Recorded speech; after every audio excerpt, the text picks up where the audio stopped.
So now we're preparing for our beef caldereta. So ito, very tender na yung beef natin. Just let it boil and boil. Very tender na siya. So we are ready to cook our beef caldereta. So our ingredients are this one: bell pepper cubes, onions in cubes, carrots in cubes, potato in cubes. Then I use garlic powder, a soy sauce, pinch of salt. Okay, then use this Masarap Caldereta mix. And lalagyan ko siya ng 1/2 teaspoon ng atsuete and 1 skyflex. Durugin nyo lang yung skyflex. Crushed skyflex. Ito ang secret ng caldereta. Okay, simulan na natin ang pagluto ng beef caldereta. Okay, yung menu ko today again is caldereta. Beef caldereta. So, pinapakuluan ko. Na-slice ko ng cubes yung beef. And then, pakuluan na ng pakuluan. So, the same procedure. But, nung start ng pagkulo niya, lalabas yung mga sebo, yung mga blood ng beef. So, pinapin ko siya.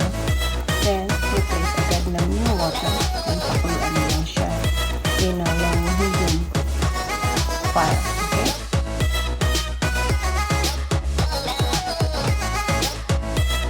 Okay. Painitin lang natin ang kawali natin ng maayos. Lagyan na natin ng oil. 1 tablespoon. Huwag masyadong oil. Hindi maganda yun.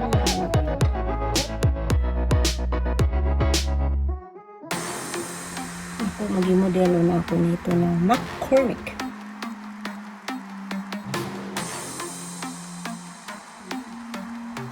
Okay, let's add. Ayan. 1 tablespoon.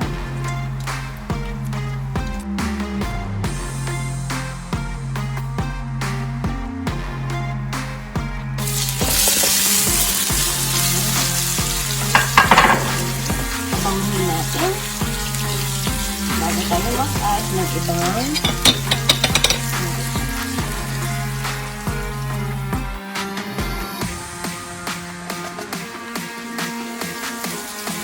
then at this time kasi super tender na yung beef natin, unahin natin pagluto natin.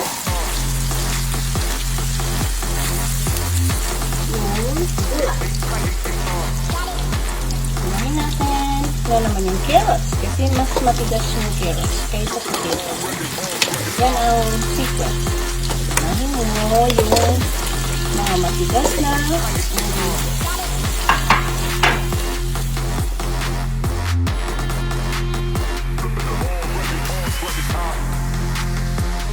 okay. Check natin.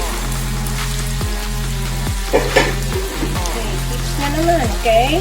Huwag natin i-overcook ang gulay. So, saad na naman natin ang potato.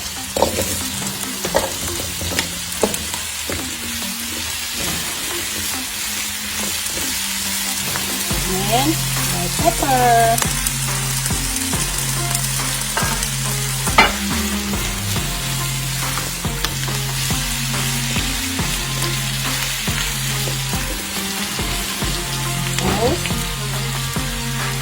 Cover natin for 1 minute. Okay?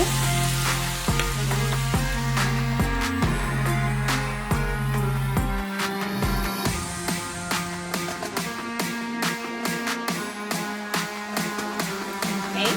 See?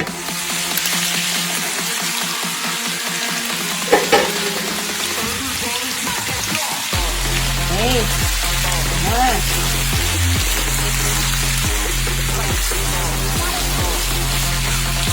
Lagyan natin ito ng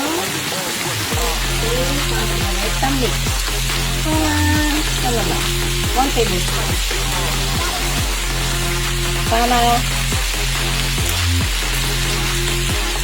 Para nag-blend yung Caldereta mix sa vegetable.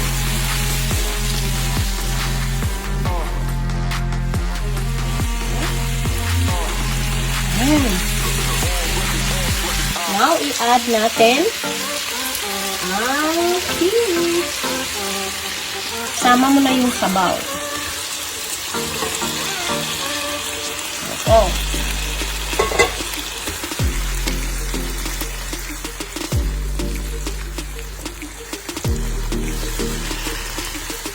Malaman mo na kasi na super tender yung beef kasi maghihiwalay na yan, oh. Pag na ganun mo, yan. Hihiwalay na yan siya sa ano niya, yung laman. So, super lambot siya. Okay. And, lagyan ko ng 1/2 teaspoon na chwete.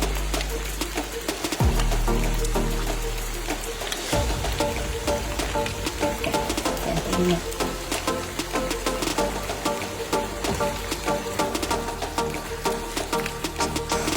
At syempre, sometimes kasi pampakulay. Maganda yung makulay ang mundo. Ayan. Kailangan pag nagluto, kanta-kantahan natin. Kasi, ayan. Syempre yan. So, lagay na natin. Naan natin ng video. Okay. Lagay na natin yung caldereta mo. Yung half ng pack. Yung isang pack na to. Yung half muna. Okay. Ayan.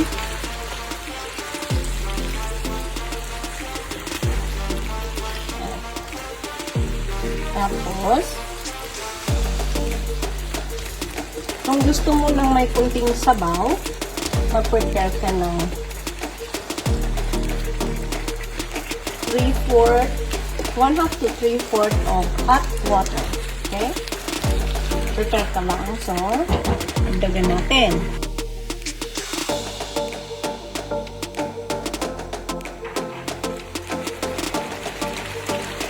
So, dagdagan mo lang to add water. Okay? 1/2 muna.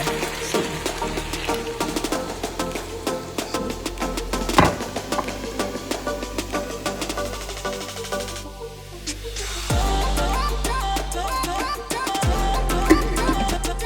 30 seconds, then i-add na natin yung buong packet.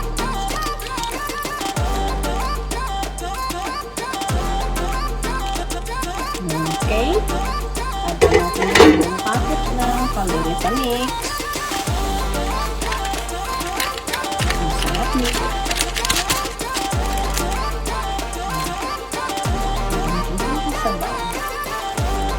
There you go. Masarap kasi din yung sabaw ng Caldereta. Nasa inyo yan. Gusto nyo yung sabaw. Lagyan mo lang. Ubusin nyo na lang yung 3/4 ng hot water. And then, andyan na siya. Lagyan natin yung 3/4. Mix mo lang ng maayos na mix yung Caldereta mix talaga sa meat and gulay. Ayan. So, yung last natin na ingredients na ilalagay, yung the skyflakes, crushed skyflakes. So, ilalagay ko na yung crushed skyflakes.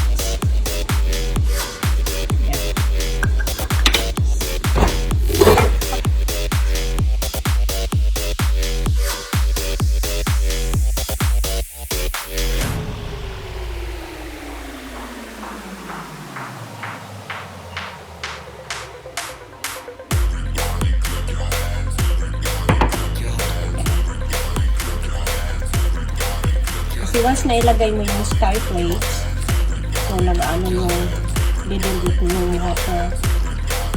Yan.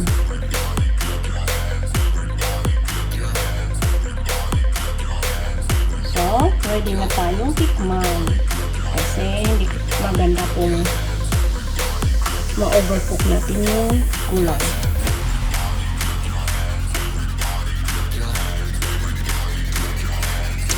Super sarap. Super. Ito na naman. So, oh my God. Masarap. So guys, ito na yung beef caldereta natin. Okay? So off natin kasi hindi masarap kung ma-overcook yung good. So, ilipat na natin. So guys, ito na yung beef caldereta natin. Super delicious, super tender beef caldereta. In the US, they call it stew. Beef stew.